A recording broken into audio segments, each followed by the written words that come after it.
ప్రయాణ సౌకర్యం ప్రభుత్వం ఈరోజు ఈ పర్వదినాన స్వతంత్రం వచ్చిన ఈ 79వ స్వతంత్ర దినోత్సవం సందర్భంగా ఇచ్చిన మాట ప్రకారం సుపరిస్థితుల్లో ఈ యొక్క కార్యక్రమం ఈరోజు ప్రారంభించడం జరిగింది. మరి మొదటి నుంచి కూడా తెలుగుదేశం నాన్నగారి నుంచి కూడా ఆయనే ప్రారంభించింది మహిళలకి సముచిత గౌరవం, అలాగే వాళ్ళకి సముచితమైన ఆర్థికంగా రాజకీయంగా వాళ్ళని బలపరచాలని ఆయన ఒక తాపత్రయం. ఎందుకంటే ఆయన ఇప్పుడు అంటుండేవారు తెలుగుదేశం అంటే అది ఆయన మరి నిరుపేదల ఆఖరి తెలిసిన నాన్న ఆయనే, అలాగే జనత భవిష్యత్తు చూపిన నాన్న ఆయనే, అలాగే ఆయనకి అండగా నిలిచిన మహిళలకు ఆర్థిక స్వాతంత్రం ఇచ్చిన అన్న ఎన్టీఆర్.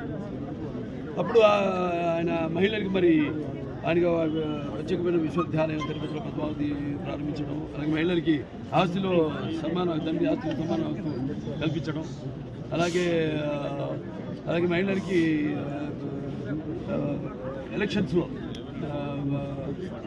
33% రిజర్వేషన్ కల్పించడం అయితేనేమి, ఇలాంటివి ఎన్నో విప్లవాత్మకమైన మహిళల అభ్యున్నతి కోసం మహిళల సంక్షేమం కోసం ఆయన ఎన్నో పథకాలు ప్రారంభించారు.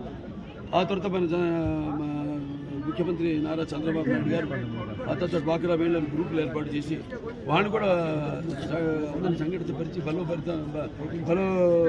బలోపేతం చేయాలని ఆయన గ్రూపులు స్థాపించడం, మహిళా సాధికారత, మహిళలు వాళ్ళ కాళ్ళ మీద వాళ్ళు నిలబడాలి అని, అలాగే ఎన్నో కార్యక్రమాలు తల్లి దీవెనని ఏదైతే ఒక ప్రతి ఇంటికి ఆ ఇంట్లో ఎంతమంది పిల్లలు ఉంటారో ప్రతి బిడ్డకు కూడా 15,000 రూపాయలు, అలాగే ఈ సంవత్సరానికి 3 ఉచితమైన గ్యాస్ సిలిండర్లు, అలాగే ఈరోజు ఈ యొక్క స్త్రీ శక్తి ఈ యొక్క ఆర్టీసీ బస్సు మహిళల కోసం ఉచిత ప్రయాణ సౌకర్యం వాళ్ళ నియోజకవర్గం వరకు వాళ్ళకి సౌలభ్యం కల్పించడం జరిగింది.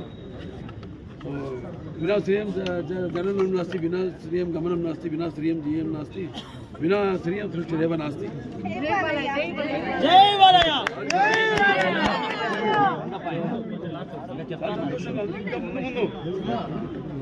ఇంకెన్నో కార్యక్రమాలు ఉన్నాయి, అవన్నీ కూడా తప్పకుండా ఒక్కొక్కటిగా నెరవేరుస్తూ, ఎందుకంటే ఆర్థిక పరిస్థితి వీటన్నిటిని కూడా ఆయనకున్న మేధస్సు, ఆయనకున్న ముందు చూపు, అలాగే ఆయనకున్న ఈ యొక్క ఆర్థిక ప్రణాళిక, అలాగే వనరులను సృష్టించగలిగే ఏకైక ప్రపంచానికి ఒక బ్రాండ్ చంద్రబాబు నాయుడు గారు. అలా ఈరోజు ఇవాళ ఇది స్టార్ట్ చేయడం చాలా బాగుంది, సంతోషంగా ఉంది. మరి ఇవాళ ప్రయాణిస్తుంటే ఏంటి మీ అనుభవాలు చెప్పాలి, నేను బాగా తోలుతాను అనుకున్నారా? కాదు, నిజం చెప్పాలంటే ఎవరన్నా డ్రైవ్లో కూర్చోడు, అడ్డే కూర్చోదు, డ్రైవర్ లేదా ఇంకో బండి తెప్పించుకుంటాం, మీరు వెళ్ళండి అంటున్నాను. ఆడ వేరే కారు తెప్పించుకుంటారు డ్రైవర్. అదే ఈ స్వాతంత్రానికి కూడా ఎంతో మంది అంతటి నుంచి కూడా సిపాయి మ్యూటిని 1857లో ఎవరు చార్జీ లక్ష్మీబాయి ఆవిడ సిపాయి మ్యూటిని స్టార్ట్ చేయడం బ్రిటిషర్స్కి, అలాగే ఇక్కడి నుంచి సుబ్బారావు గారు అయితే ఎంతోమంది మహిళలు చూస్తే అటు చాక లైలం అయితే అటు తెలంగాణ ప్రాంతాలు వేరైనా మన అంతరంగాలు ఒకటేనా, ధ్యాసలు వేరుగా ఉన్నా మన భాష తెలుగు భాష. అలాగే ఎంతోమంది ఒకళ్ళని కాదు, ఎంతోమంది మహిళలు కూడా ఈ స్వాతంత్రోద్యమంలో పాల్గొన్నారు, జైలుకి వెళ్ళారు, స్వాతంత్రం తీసుకురావడానికి కారణమవుతున్నారు. అందరూ కూడా ఇంకా ముందు మహిళలు బాగుండాలి, ఇంకా ఎంతో ఉన్నత స్థాయికి వాళ్ళందరూ చేరాలి. ఇంతకుముందు వాటికి ఉండేలు మాత్రమే వాళ్ళకి ఇప్పుడు చదువుల్లో కూడా చూస్తే మన ఒక స్పేస్లోకి వెళ్ళి రావడం, ప్రపంచం చూస్తే మనం ఫేస్బుక్ అయితేనేమి, ఇన్స్టాగ్రామ్ అయితేనేమి, లేకపోతే ఇవన్నీ కూడా ప్రపంచాన్ని. సో అలాగే మన మహిళలు కూడా అన్ని రంగాల్లో కూడా బ్రహ్మాండంగా రాణిస్తున్నారు. ఇక్కడైతేనేమి వేరే దేశాల్లో అయితే కూడా బ్రహ్మాండంగా రాణిస్తున్నారు.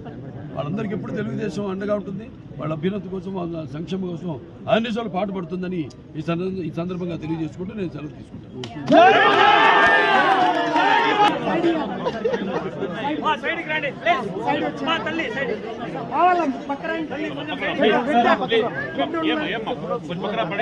చూడు చూడు చూడు శ్రీశైలం ఎవరైనా రావేరా?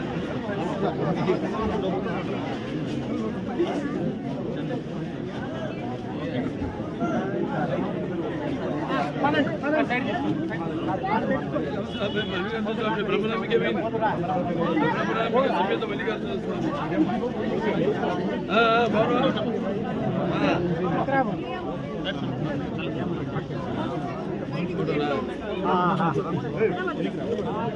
ఓకే అండి ఓకే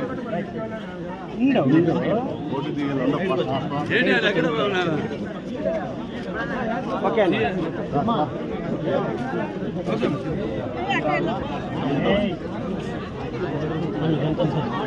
రాజా సైడ్